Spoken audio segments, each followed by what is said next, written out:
Hello students, my name is Adesh Sethi और आज हम स्टार्ट कर रहे हैं पावर शेयरिंग का पार्ट 1 हम लोगों ने बना लिया है। एक बार प्लीज वो वीडियो देखना, तो ये वीडियो बहुत अच्छे से समझ में आएगा। अब ना हमारा टॉपिक है कि why power sharing is needed.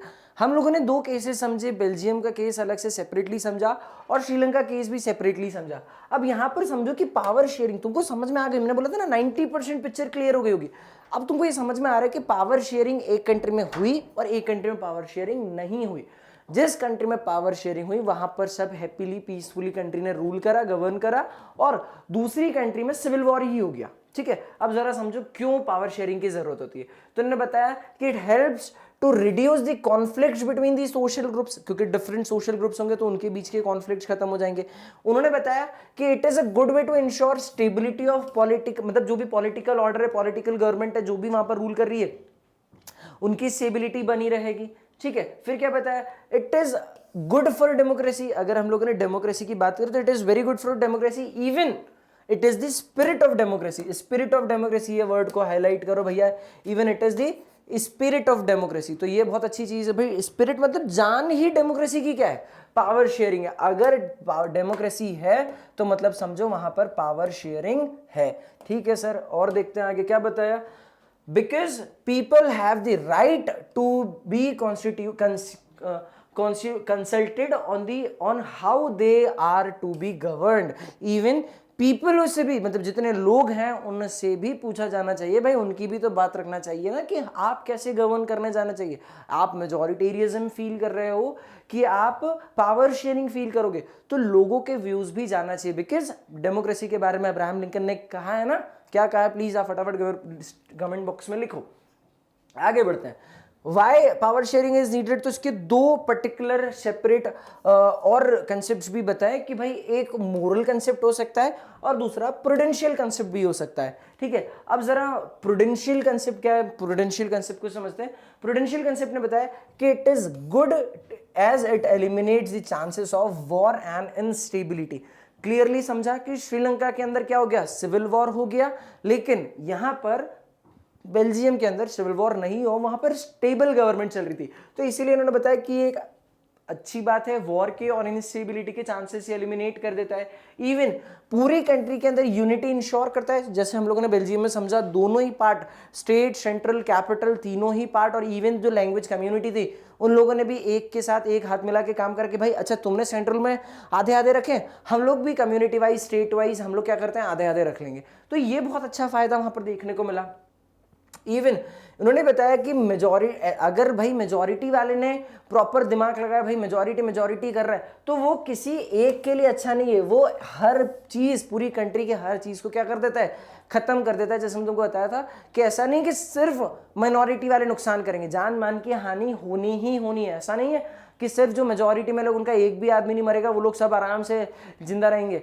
भाई जो माइनॉरिटी में लोग हैं वो लोग भी क्या करेंगे, भाई मेजॉरिटी वालों को जाके वहां पर भी, भाई ये लोग अगर सिविल वॉर हो रहा है तो ये भी भाई फटाके इन द सेंस बम फोड़ेंगे, भाई ये लोग भी कुछ भी लाठी चार्ज कर सकते हैं, पत्थर फेंक सकते हैं। तो कितने सारे काम हो गए उसमें, किसी न किसी की तो डेथ होगी, मतलब कोई पॉलिटिकल लीडर की डेथ हो सकती है, उनके लोगों की डेथ हो सकती है। तो पूरी कंट्री को क्या कर देती है, एक तरीके से रियून कर देती है, डिस्ट्रॉय कर देती है ना। दूसरा कंसेप्ट आया सर, मोरल कंसेप्ट। मोरल क्या है भाई, एक बात समझो, हम लोगों ने बचपन में मोरल वैल्यूज पढ़ी है। अब एक कॉमन सी चीज सोचना कि तुम अगर रोड क्रॉस करो, ठीक है, और अगर रोड क्रॉस करते टाइम कोई बुजुर्ग अंकल हैं या कोई आंटी हैं, वो रोड क्रॉस करें, जैसे दादी दादाजी बोल दो, अगर वो रोड क्रॉस करें, उनको डिफिकल्टी आ रही है रोड क्रॉस करने में, तो क्या करोगे तुम हेल्प करोगे ना उनको रोड क्रॉस करने में। दिस इज व्हाट, तुम उनको जानते हो क्या, वो तुम्हारे रियल में दादी दादाजी हैं, नहीं, लेकिन ये तुम्हारी मोरल रिस्पॉन्सिबिलिटी बनती है कि हम उन्हें रोड क्रॉस कराए। ठीक है, इससे ना तो तुमको पैसा मिलेगा, ना ही तुमको कोई सोशल रिकग्नाइजेशन, कुछ भी चीज मिल रही है, बट क्या होगा, उनके ब्लेसिंग्स मिलेंगे और ये तुमको बहुत अच्छा लगेगा, because it is your moral responsibility. किसी ने आपको ये रिस्पॉन्सिबिलिटी सौंपी नहीं है। अगर और कोई एग्जाम्पल डिस्कस कर लो, अगर कोई रोड पे एक्सीडेंट हो जाता है, ठीक है, तो तुम क्या करोगे भाई, पहले जाके, ना तुम उनको जानते हो ना कुछ करते हो, पर पहले जाके उनकी हेल्प करोगे, उनको कैसे भी करके भाई पानी वानी पिलाओगे, सही है या नहीं, फिर उसके बाद आप आपके काम से निकलोगे। तो यही चीज उन्होंने बताई कि it is the power sharing is the moral responsibility of any government. अगर कोई गवर्नमेंट है और वो डेमोक्रेसी है तो उसे क्या करना पड़ेगा, करना चाहिए, उसको पावर शेयरिंग करना चाहिए ताकि जो जितने भी लोग हैं वो उसमें शांति से रह सकें, क्योंकि मेजॉरिटी ऑफ पीपल मतलब मेजॉरिटी के सारे पीपल पावर शेयरिंग से बेनिफिटेड होंगे।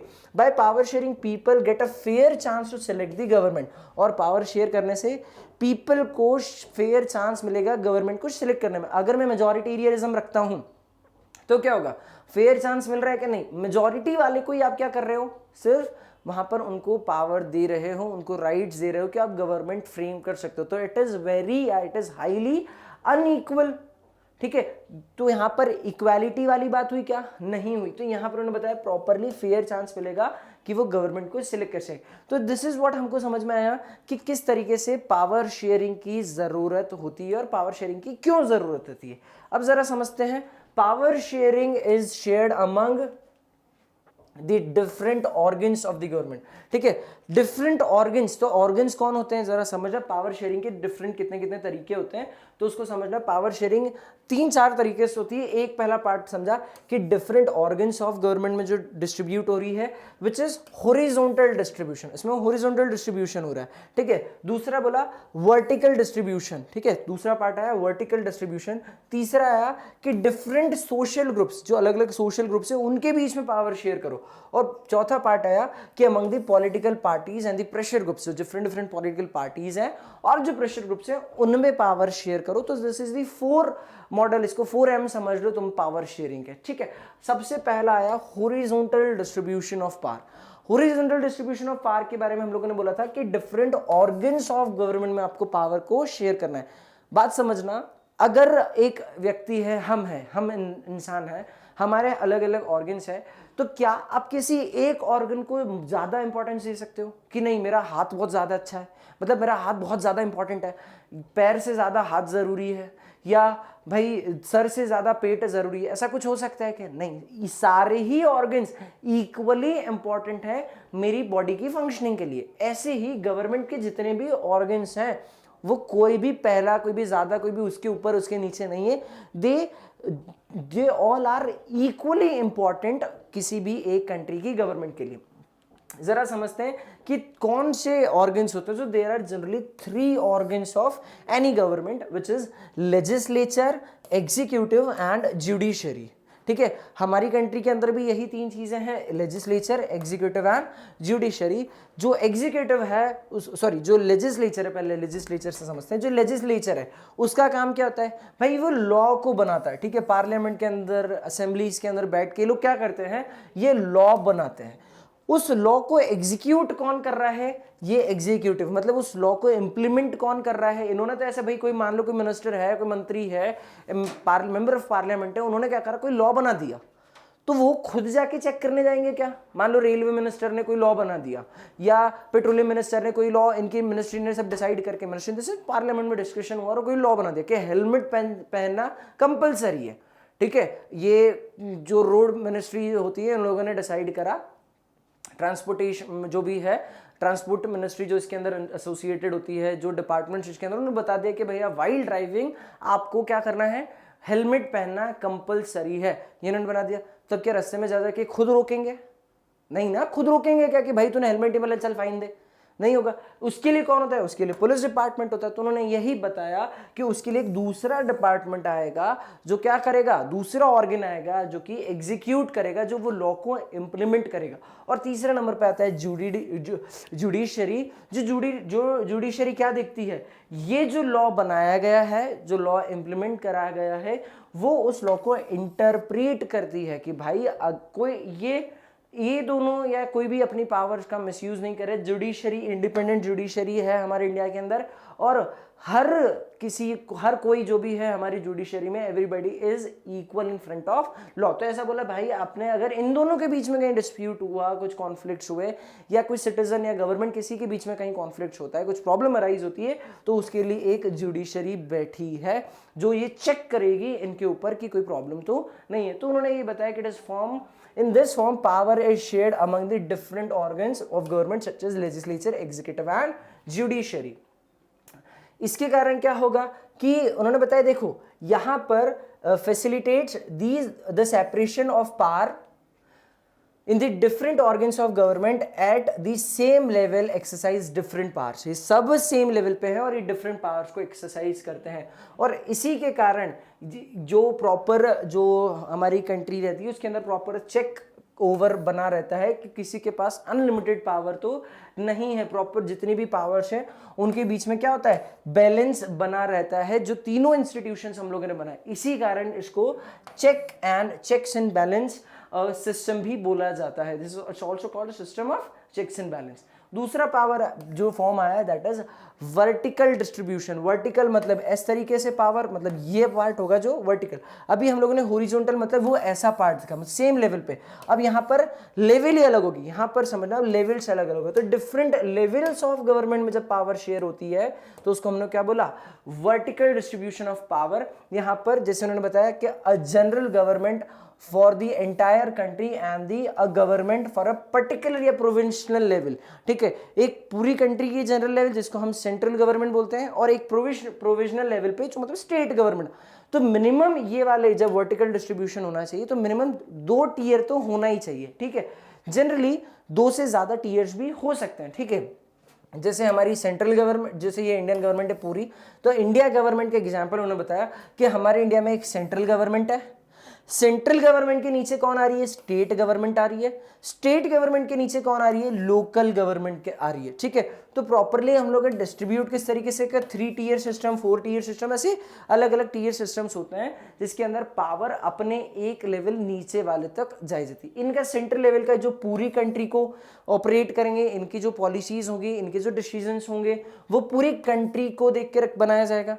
जो स्टेट गवर्नमेंट होगा उनका उस पर्टिकुलर स्टेट से रिलेटेड होगा, और जो लोकल गवर्नमेंट होगी उसकी अपनी पर्टिकुलर लोकल, जैसे मान लो डिस्ट्रिक्ट से एसोसिएटेड होती है। For example India is a country, तो इंडिया की गवर्नमेंट जो पूरी इंडिया के बारे में सोचेगी दैट इज सेंट्रल गवर्नमेंट। भाई आई रिसाइड्स इन मध्य प्रदेश, तो मध्य प्रदेश की जो गवर्नमेंट होगी वो स्टेट गवर्नमेंट हो गई। तो ये मध्य प्रदेश की बात आ गई, स्टेट गवर्नमेंट। दूसरे नंबर जो फिर फर्स्ट, सेकंड और थर्ड नंबर पे जो लोकल, जैसे रिसाइड्स इन इंदौर, तो जो तीसरी गवर्नमेंट हो गई वो इंदौर की। इंदौर 5th टाइम भाई क्लीनेस्ट सिटी का अवार्ड मिला है हम लोग को। तो इट्स व्हाट क्या कि ये 3 तरीके से हम लोगों ने गवर्नमेंट को डिजाइन, तो इस तरीके से जब पावर शेयर होती है तो उसको हम लोगों ने क्या बोला, vertical distribution of power. All divisions of power involving higher to lower levels of the government are called vertical division of power। तो वर्टिकल डिवीजन पावर समझ में आया। अब तीसरा पार्ट है हमारा power sharing among the different social group. Social group समझो, जैसे ये, इससे तुम लोग को बहुत अच्छे से समझ में आ रहा होगा कि ये 3 पर्टिकुलर सोशल ग्रुप्स है। इसके अंदर मजाक भी उड़ा सकते हैं हम लोग इसका कि भाई ये लोग बाहर से बिना टिकट लिए मैच क्यों देख रहे हैं ना। कॉमन सीन अभी समझना है, इस पार्ट से हमको समझ में आएगा कि 3 डिफरेंट सोशल ग्रुप्स हैं और तीनों को आपने अगर इक्वालिटी दे दी तो हो सकता है ना कि ये इक्वालिटी यार कुछ भी नहीं दिया तो भी क्या होगा, ये तीनों के बीच में पावर क्या प्रॉपरली हुआ। इनमें से इस भाई के साथ तो बहुत ही नुकसान हो रहा है ना, इस भाई को प्रॉपर चीज देखने को मिल रही क्या, ये तो भाई आराम से एंजॉय कर रहा है, ये भी थोड़ा बहुत मैच देख ही रहा है, लेकिन ये भाई को क्या है, तो छेद करके देखना पड़ रहा है। ठीक है, तो इसके लिए बड़ा डिफिकल्ट होगा। तो डिफरेंट अलग अलग जो सोशल ग्रुप्स है हमारी इकोनॉमी के अंदर, वो उनके बीच में बहुत सारी डिस्पैरिटीज हैं। तो उसको हटाने के लिए क्या बोला कि आप पावर शेयर करो, इक्विटी वाले पार्ट पे ध्यान दो। इक्विटी वाले पार्ट में क्या होगा कि जो ज्यादा, भाई ये व्यक्ति ज्यादा नीचे है, ठीक है, ये नीचे है, तो इसको, इस सोशल ग्रुप को आप थोड़ा सा प्रमोट करो। ये भाई भी अगर नीचे, इसका ये डब्बा हटा दो तो ये भी नीचे हो जाएगा, तो इसको भी थोड़ा सा पुश करो। ये भाई यहीं से देख सकते हैं। तो इन्होंने क्या बताया कि प्रॉपर आप पावर इस तरीके से शेयर करो कि आपकी जो सोसाइटी है वहां इनइक्वालिटी नहीं रहे। तो power sharing among different social groups. ठीक है, आगे बढ़ते हैं। In another way, power may also be shared among the different social groups such as the religious and the linguistic groups। जैसे रिलीजियस बेसिस पे या लिंग्विस्टिक ग्रुप्स के basis पे। Community government is very good example of this arrangement. तो इसका example जैसे हम लोगों ने देखा था बेल्जियम के अंदर कम्युनिटी गवर्नमेंट वाला पार्ट, तो इन्होंने यही बताया कि कम्युनिटी गवर्नमेंट एक बहुत अच्छा एग्जाम्पल इस केस का हो सकता है। ठीक है, in this type, I am really sorry, in this type of arrangement is meant to give space in the government and administration to the diverse social groups। ये बड़ा पेन बहुत खतरनाक हो रहा है। So the diverse social groups who otherwise would feel alienated from the, देखो alienated वाला part मैंने तुम लोग पहले बताते कि उनको अलग फील नहीं हो कि भाई हम कहीं से बाहर, एलियन तो नहीं है, हम कहीं बाहर से तो नहीं है। जब आप उन्हें पावर दोगे, उन्हें डिसीजन मेकिंग में इन्वॉल्व करोगे, तो उससे क्या होगा, वो लोग भी फील करेंगे नहीं यार हम लोग भी इन्हीं के मेंबर है, वी आर वन। तो यूनिटी जो है, हम लोग बोलते हैं यूनिटी इन डाइवर्सिटी, तो यही सेम केस होगा कि भाई ये लोग प्रॉपर अच्छे से वर्क करेंगे सभी लोग, ठीक है, इक्वल। यहाँ पर समझेंगे कि यार नहीं हम लोग भी इक्वल इंपॉर्टेंट है। यहाँ पर कोई मेजॉरिटी और माइनॉरिटी वाला सीन नहीं होगा कि जो मेजॉरिटी वाले लोग हैं वो अलग तरीके से रूल कर रहे हैं, जो बेचारे माइनॉरिटी वाले वो सप्रेस्ड फील कर रहे हैं, तो ऐसा सीन नहीं होगा, फेयर शेयर होगा यहाँ पर प्रॉपर काम। फिर आया last part which is the power sharing among the political parties and the pressure groups, ठीक है। पॉलिटिकल पार्टीज ऑफ इंडिया, जैसे फॉर एन एग्जांपल हमारे इंडिया में बहुत सारी पॉलिटिकल पार्टीज हैं, तो मेंशन करना हमारे इंडिया के अंदर कौन सी नेशनल लेवल पे पॉलिटिकल पार्टीज रूल करती है, ठीक है, गवर्नमेंट, प्लीज कमेंट बॉक्स के अंदर।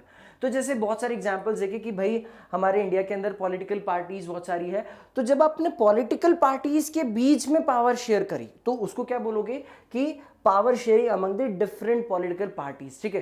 Power sharing arrangement can also be seen in the way of political parties, pressure groups and the movement control और द इन्फ्लुएंस। यहाँ पर प्रॉपर समझ में आया कि हमको पॉलिटिकल पार्टीज या प्रेशर ग्रुप्स को भी क्या करना है, पावर शेयर करना है। इसी के कारण जैसे ये हमारा संसद भवन है, तो संसद भवन में क्या होता है, एक व्यक्ति जो जिसकी खुद की गवर्नमेंट, जब जो गवर्नमेंट के अंदर होता है, और दूसरा व्यक्ति अपोजिशन के अंदर होता है, मतलब जो रूलिंग पार्टी होती है, जैसे अभी, ठीक है, तो अभी 2021, तो 2021 के अंदर जो एनडीए की सरकार, मतलब बीजेपी की सरकार जो है, ये हमारी काय के अंदर है, ये रूलिंग पार्टी है, और रूलिंग पार्टी के जो लीडर हैं उनको एक लीडर चूज करना पड़ेगा, और वो हमारे प्राइम मिनिस्टर होंगे। तो मिस्टर नरेंद्र मोदी जो है हमारी रूलिंग पार्टी के लीडर हैं, और दूसरे अभी जो जैसे राहुल गांधी, सोनिया गांधी हैं अभी, तो बात ये है कि दूसरा जो अपोजिशन होगा, तो अपोजिशन का भी एक लीडर होगा, ठीक है, जो क्या करेगा, अपोजिशन के अंदर सरकार रहेगा, और ये क्या करेगा, ये प्रॉपर इसके पास, इनके पास भी पावर, ऐसा नहीं कि इनके पास पावर, ये तो खुद ही पावर में बैठे हैं, और ये लोग ऐसा नहीं कि अगर पावर में नहीं है या अपोजिशन में है तो इनके पास भी कुछ लेवल ऑफ पावर होती है कि ऐसा नहीं, अगर नहीं तो ये रूलिंग पार्टी है तो भाई ये तो अपने हिसाब से चलाएंगे देश को, ठीक है। इनकी जो भी एक्टिविटीज हैं उनको क्रिटिसाइज करने के लिए कौन बैठ जाता है, उनको बैठने के लिए अपोजिशन के अंदर एक दूसरी पार्टी बैठ जाती है जो जीत के नहीं आती, मतलब जीत के अंदर आती है बट मेजॉरिटी वोट्स उसको नहीं मिलता है। तो ये केस कारण क्या होता है कि पॉलिटिकल पार्टीज के अंदर भी प्रॉपर वॉच सिस्टम रहता है, उन लोग के बीच में पावर शेयर्ड रहती है। हमने बताया because in the democracy citizen must have a choice among the various, जितने भी पावर्स हैं उसको किस तरीके से हमको डिस्ट्रीब्यूट करना, और पता चले ना भाई कौन लोग पावर को रूल कर रहा है, किसके हाथ में पावर है, तो ये बताए। और इवन उन्होंने ये बताया कि sometime power sharing can be direct. अब देखो हमको कहीं कभार देखने लग जाता है कि पावर शेयरिंग डायरेक्टली हुई है, यहाँ पर समझना ये महाराष्ट्र के केस है, महाराष्ट्र अभी की बात करना, महाराष्ट्र इन 2021, तो महाराष्ट्र 21 में क्या हो रहा है, महाराष्ट्र की जो स्टेट गवर्नमेंट है वहां पर 3 पार्टी, क्योंकि भाई शरद पवार की जो पार्टी थी, शरद पवार जी की पार्टी, उनको मेजॉरिटी वोट नहीं मिली, भाई उद्धव ठाकरे जी की जो पार्टी थी उन्हें भी प्रॉपर मेजॉरिटी नहीं मिली, और सोनिया गांधी की जो पार्टी थी उन्हें भी प्रॉपर मेजॉरिटी नहीं मिली। जब कभी कोई एक पार्टी मेजॉरिटी में मेजॉरिटी सीट्स नहीं बनाती, फॉर एन एग्जांपल मान लो यहाँ पर बहुत सारी पार्टी, मतलब मान लो यहाँ पर 500 सीट्स चाहिए, ठीक है, एग्जाम्पल समझ है ना, 500 सीट चाहिए, तो अगर मुझे मेजॉरिटी, अगर मुझे गवर्नमेंट फ्रेम करना है तो मेरे पास एटलीस्ट 51% यानी 251 सीट्स होना चाहिए, तब जाके कोई कंट्री ये पार्टी बोलेगी कि मैं मेजॉरिटी में हूं। लेकिन अब ना तो ये इनकी पार्टी अकेले 251 ला रही है, ना इनकी पार्टी अकेले 251, ना इनकी पार्टी अकेले 251 लाई, तो अब क्या करें, तो इन्होंने बोला चलो हम दोनों मिलके बना लेते हैं। अब ये दोनों मिलके भी 251 का आंकड़ा पार नहीं कर पाए, तो इन्होंने क्या पकड़ा, चल भाई हम तीसरे को पकड़ते, तो इन तीनों ने मिलके, ठीक है, ये 251 का आंकड़ा पार करा और क्या बना ली, अपनी गवर्नमेंट बनाई। इसको बोलते हैं कोलिएशन गवर्नमेंट और अलायंस बिटवीन दी पार्टीज। इसके कारण क्या होता है, प्रॉपरली पावर शेयर होती है। So that's it in this video, thank you so much for this part.